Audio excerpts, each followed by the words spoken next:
তো গল্পের শুরুতে আমরা জান্না নামের একটি মেয়েকে দেখতে পাই। সে তার বন্ধুর সাথে গাড়িতে করে কোথাও একটা যাচ্ছিল, আর সে তার বন্ধুকে বলে যে আমি তোমাকে পছন্দ করি আর খুব শীঘ্রই আমরা বিয়ে করে নেব। কিন্তু তখনই হঠাৎ করে তাদের গাড়ির অ্যাক্সিডেন্ট হয়ে যায়, যেখানে জান্নার ফ্রেন্ড মারা যায়। যদিও জান্না সে অ্যাক্সিডেন্টে বেঁচে যায়, এই ঘটনায় সে খুব গভীরভাবে ভেঙে পড়ে। সে এর থেকে বাইরে বেরিয়ে আসতে পারছিল না। এরপর আমাদের 3 বছর পরের গল্প দেখানো হয়। আমরা আবারও জান্নাকে দেখতে পাই, যে তার দুঃখগুলো ভুলতে ধীরে ধীরে চেষ্টা করছিল, এবং সে তার ছোটবেলার বন্ধু, যার নাম ছিল রেন, তার সাথে একটি জায়গায় এসেছিল। রেন তাকে তার অন্য দুজন বন্ধুর সাথে পরিচয় করিয়ে দেয়, আর এর সাথে সে এটাও বলে যে জান্না, আমরা এখান থেকে একটি দুর্দান্ত ভ্রমণে যাচ্ছি, তুমিও আমাদের সাথে চলো, ভালো লাগবে। এরপর তারা একটি বোর্ডে বসে রেনের বন্ধুর আঙ্কেলের কেবিনে আসে, আর এখানেই তারা 1 সপ্তাহ থাকতে চলেছে। রেনের বন্ধু তাদেরকে তার আঙ্কেলের কাছে নিয়ে যায়, যেখানে সে সবাইকে মদ্যপান করতে দেয়, কিন্তু জান্না সেটা নিতে অস্বীকার করে দেয়। যার পর সে কেবিনের মধ্যে চলে আসে। এখানে সে তার ওষুধ বের করে, যেগুলো সে তার বন্ধুর মৃত্যুর পর থেকে নিচ্ছিল, কারণ তার মৃত্যুর কারণে সে গভীরভাবে আঘাত পেয়েছিল। সে ডিপ্রেশনের শিকার হয়েছিল, কিন্তু এখন সে তার ওষুধগুলোকে দেখে আবার সেখানেই রেখে দেয়, কারণ সে তার সারা জীবনটা এভাবেই ওষুধ খেয়ে কাটাতে চায় না। সে মনে করে যে আমি এগুলি ছাড়াই বেঁচে থাকতে পারবো।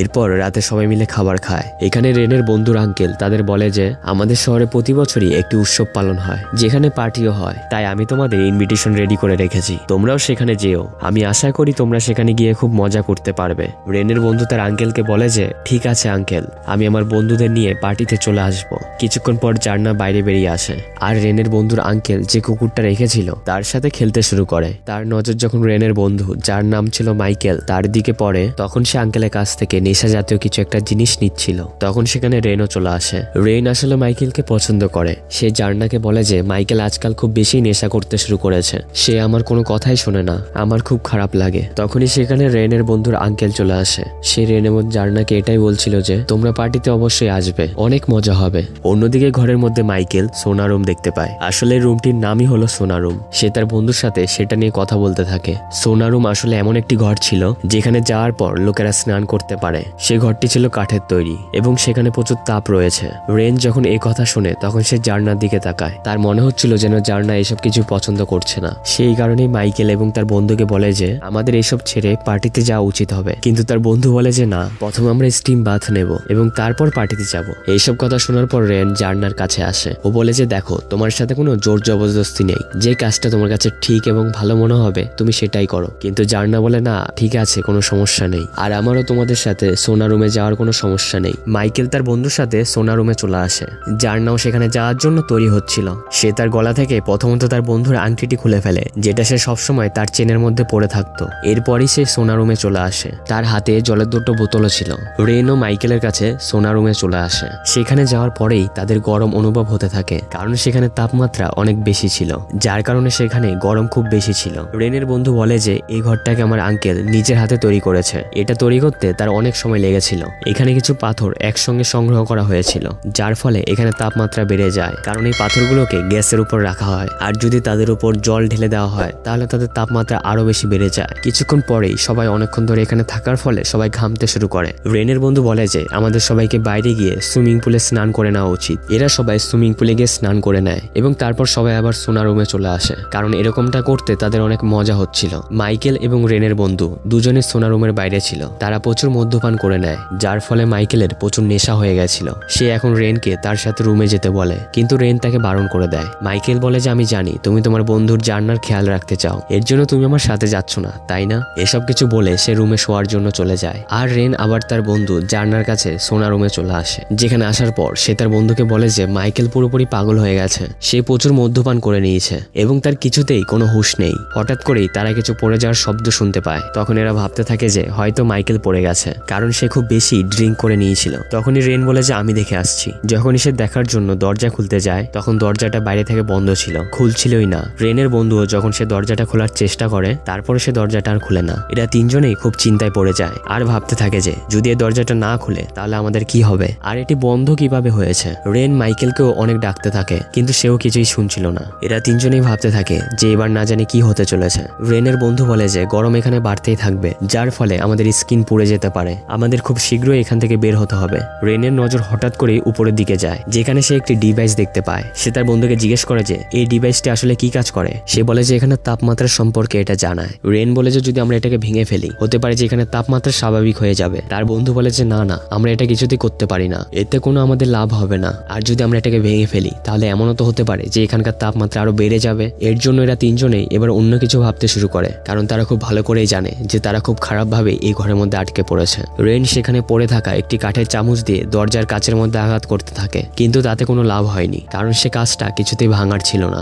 রেনের বন্ধু রেনকে বলে যে এরকমটা করা বন্ধ করো, এত সহজে এটা ভাঙবে না। তারপর সে চামচের সাহায্যে সেখান থেকে একটি পাথর বের করে নেয় আর একটা ছোট কাঠের বালতির মধ্যে রেখে দেয়, যার মধ্যে জল ছিল। এটা করার ফলে সেখানে সে পাথরটা ঠান্ডা হয়ে যায়। এরপরে সে সেখান থেকে পাথরটা নিয়ে দরজার কাচের মধ্যে খুব জোরে জোরে আঘাত করতে থাকে। সে কাজটি এতটাই শক্ত ছিল যে রেনের বন্ধুর হাত থেকে রক্ত বেরোতে শুরু করে, কিন্তু সে কাজটা কোনো মতেই ভাঙছিল না। কিন্তু সে তারপরও হার মানে না, সে বারবার চেষ্টা করতে থাকে। শেষ পর্যন্ত সে কাজটাকে ভেঙেই ফেলে, যার ফলে বাইরের কিছু বাতাস ভিতরে আসতে শুরু করে। তারা তিনজনেই বারবার সে দরজার ফাঁকা জায়গা দিয়ে বাইরে থেকে বাতাসের শ্বাস নিচ্ছিল। তারা মাইকেলকেও ডাকতে থাকে, কিন্তু ওদের আওয়াজ তার কাছে পৌঁছায় না। তখনই রেনের বন্ধুর নজর বাইরের সিঁড়ির দিকে পড়ে, যেটা দরজার সামনে এসে পড়েছিল। এই কারণেই সে সোনা রুমের দরজাটা খুলছিলই না। সে ভাবতে থাকে যে কিভাবে সিঁড়িটিকে এখান থেকে সরানো যেতে পারে। রেনের বন্ধু বলে যে আমাদের কিছু একটা তো করতেই হবে। জার্না তাকে জিজ্ঞেস করে যে আমরা এখানে কতক্ষণ জীবিত থাকতে পারবো। রেন বলে যে আমরা কিছু বাইরের বাতাস পেয়েছি, যার কারণে আমরা আরো কিছুক্ষণ এখানে থাকতে পারবো, কিন্তু কিছুক্ষণের মধ্যেই এখানে গরমের তাপমাত্রা আরো বাড়তেই থাকবে। তাই তার আগেই আমাদের কিছু সমাধান বের করতেই হবে। সে ওই পাথরটাকে একটি কাপড়ের মধ্যে বেঁধে নেয় আর তার হাত বাইরে বের করে সে সিঁড়িটাকে সরানোর চেষ্টা করে, কিন্তু এতে কোনো লাভই হচ্ছিল না, কারণ সে পাথরটি সিঁড়ির মধ্যে লাগছিলই না। রেন বলে যে কেননা আমরা সেই ডিভাইসটাকে ভেঙে ফেলি, যার ফলে এখানকার গরমের তাপমাত্রা কমে যাবে। তার বন্ধু বলে যে রেন, এটা কোনো ভালো বুদ্ধি হবে না, এরকমটা কিছুই হবে না। আমি নিশ্চিত যে এরকমটা করলে এখানকার তাপমাত্রা আরো বেড়ে যাবে। কিন্তু এরপরই তার আরেকটি আইডিয়া আসে। সে রেনকে বলে যে আমি এখানে থাকা বাল্বগুলোকে ভাঙতে চলেছি, যার ফলে এখানকার সিস্টেম ফিউজ হয়ে যাবে। এর ফলে সম্ভবত সমস্ত ঘরের লাইট অফ হয়ে যাবে, আর এর ফলে এই ঘরের গ্যাস এবং তাপমাত্রা বন্ধ হয়ে যাবে। সে এখন ওই কাঠের চামচটি নিয়ে বাল্বের ফিউজের মধ্যে রেখে দেয়, যার ফলে সম্পূর্ণ ঘরের লাইট অফ হয়ে যায়। কিন্তু রেনের বন্ধু ইলেকট্রিক শকের কারণে অজ্ঞান হয়ে পড়ে। এসব দেখে রেন এবং জার্না খুব বেশি ভয় পেয়ে যায় এবং তারা তার জ্ঞান ফেরানোর চেষ্টা করতে থাকে। বাইরে দেখানো হয় যে রেনের বন্ধুর আঙ্কেল উৎসব পালন করার জন্য প্রস্তুতি নিচ্ছিল, যার ব্যাপারে তিনি এদের সবাইকে বলেছিল। তার সাথে তার সে কুকুরটাও ছিল, যাকে সে ঘুরে আসতে বলে। অন্যদিকে সোনারুমে তারা তিনজনে অনেকক্ষণ ধরে বন্দী রয়েছে। এখন অবধি কেউই তাদের সাহায্য করার জন্য আসেনি। তাদের অবস্থা খুব বেশি খারাপ হয়ে গেছিল। রেন জার্নাকে বলে যে তুমি আমাকে ক্ষমা করে দাও, আমি তোমাকে এই ট্রিপে নিয়ে এসেছিলাম, কিন্তু আমি এসব কিছুই জানতাম না যে এখানে এত কিছু হয়ে যাবে। তখনই তারা সেখানে আঙ্কেলের কুকুরের আওয়াজ শুনতে পায়, যেটা শুনে তারা জোরে জোরে চিৎকার করছিল, যাতে কুকুরটি তাদের আওয়াজ শুনে এখানে কাউকে সাহায্যের জন্য নিয়ে আসতে পারে। সে কুকুরটি তাদের আওয়াজ শুনে আরো জোরে জোরে চেঁচাতে শুরু করে। বাইরে মাইকেলও ছিল, সে এখন ঘুম থেকে জেগে উঠেছে। সে কুকুরটাকে এভাবে চিৎকার করতে দেখে খুব অবাক হয়ে যায়। ভিতরে জার্না এবং রেন যখন মাইকেলের আওয়াজ শুনতে পায় এবং তখন তারা সাহায্যের জন্য চিৎকার করে, কিন্তু মাইকেল তাদের আওয়াজ শুনতে পারার আগেই সেখানে আতশবাজি ফাটানো শুরু হয়ে যায় এবং তাই তাদের আওয়াজ মাইকেলের কাছে পৌঁছাতে পারে না। এরপর কুকুরটা দৌড়াতে দৌড়াতে তার মালিক অর্থাৎ আঙ্কেলের কাছে পৌঁছে যায়। সে তাকেও বলার চেষ্টা করছিল যে ওদের সাহায্যের প্রয়োজন আছে, কিন্তু সেও তার কুকুরের উপর অতটা মনোযোগ দেয় না। রাস্তা দিয়ে যাওয়ার সময় তার সাথে মাইকেলের দেখা হয়। আঙ্কেল জিজ্ঞেস করে তুমি কি পার্টিতে যাওনি? মাইকেল বলে যে না, আমি যাইনি, কারণ আমি খুব বেশি ড্রিঙ্ক করেছিলাম, যার কারণে আমার ঘুম পাচ্ছিল, তাই আমি শুয়ে পড়েছিলাম। আমার মনে হয় যে আমার বাকি বন্ধুগুলো সবাই পার্টিতে গেছে। আর এরপর যখন সে পার্টিতে যায় তখন তাকে ভিতরে যেতে দেওয়া হচ্ছিল না। আঙ্কেল তাকে বলে যে কি হয়েছে, মন খারাপ করো না, আমার সাথে ঘরে চলো, আমি তোমাকে কিছু দেবো, চলো। তাই মাইকেলও এখন বাড়িতে যাওয়ার জন্য তার সাথে বেরিয়ে পড়ে। অন্যদিকে সোনা রুমে তাদের কাছে খাওয়ার জলও শেষ হয়ে গেছিল, তাদের খুব বেশি জল তেষ্টা পাচ্ছিল। রেন এবার উঠে সেই ডিভাইসটাকে ভাঙতে চলে যায়, যেটা ভাঙতে তার বন্ধু তাকে বারণ করেছিল। জার্নারও এই ব্যাপারটা ঠিক মনে হয় না। সে রেনকে থামতে বলে যে এরকমটা করো না, এবং যখন সে তার কথা শুনছিল না তখন জার্নার রেনকে থামানোর জন্য তার মাথায় আঘাত করে। এই কারণে সে অজ্ঞান হয়ে যায়। জার্নাও এসব দেখে খুব ভয় পেয়ে যায় আর ভাবতে থাকে যে এটা আমি কি করে ফেলেছি।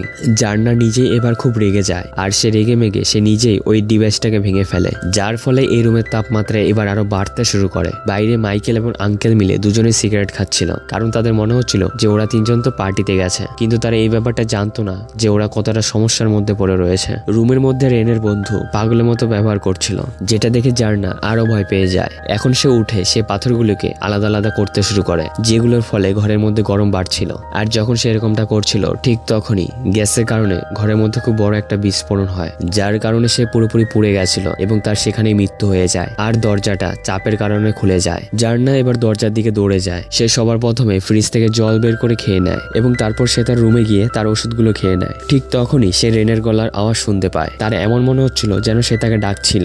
আর ঠিক তখনই তার চোখ খুলে যায়। আর এখানে আমরা জানতে পারি যে সে এটা জাস্ট কল্পনা করছিল, আসলে বাস্তবে এরকমটা কিছুই ঘটেনি। সে দেখতে পায় যে সে সোনা রুমের দরজাটা এখনো বন্ধ রয়েছে এবং তারা তিনজনই এখনো সেখানে আটকে রয়েছে। সে উঠে রেনকে দেখতে পায় এবং তাকে সে দরজার সামনে দাঁড় করিয়ে রাখে, কারণ সে অজ্ঞান হয়ে গেছিল। আর সে এরকমটা এর জন্য করছিল যেন রেন বাইরের হাওয়ার অক্সিজেন অনুভব করতে পারে। এরপর সে কাঠের চামচটি ভেঙে গ্যাস বেরোনোর জায়গাটাকে বন্ধ করে দেয়, যাতে গরম আর বাইরে বেরিয়ে না আসতে পারে। এরপর সে নিজেও সেখানে অজ্ঞান হয়ে যায়। এরপর আমাদের মাইকেলকে দেখানো হয়। সে ঘরে এসে দেখতে পায় যে তার বন্ধুরা এখনো ফিরে আসেনি। সে কিছুক্ষণ তাদের অপেক্ষা করে এবং স্মোকিং করে ঘুমিয়ে পড়ে। এরপর আমাদের দেখানো হয় যে আসলে সোনা রুমের দরজাটা কি করে বন্ধ হয়েছিল। মাইকেল যখন সে রুম থেকে বাইরে বেরিয়ে আসে তখন সে ধাক্কা খাওয়ার কারণে এই সিঁড়িটি সেই দরজার সামনে এসে পড়ে যায়, যার ফলে এই দরজাটা পুরোপুরি লক হয়ে যায়। মাইকেল যেহেতু খুব বেশি মদ্যপান করেছিল, এর জন্য তার কোনো হোশ জ্ঞান ছিল না। সে এটা জানতো না যে তার জন্য তার বন্ধুদের জীবন কতটা বিপদে পড়তে পারে। সে দরজাটা খোলার চেষ্টাও করেনি। যাই হোক, এরপর যখন রেনের বন্ধুর আঙ্কেল সোনা রুমের সামনে এসে দেখে তখন তার নজর সেই ভাঙা দরজার জানলার দিকে পড়ে,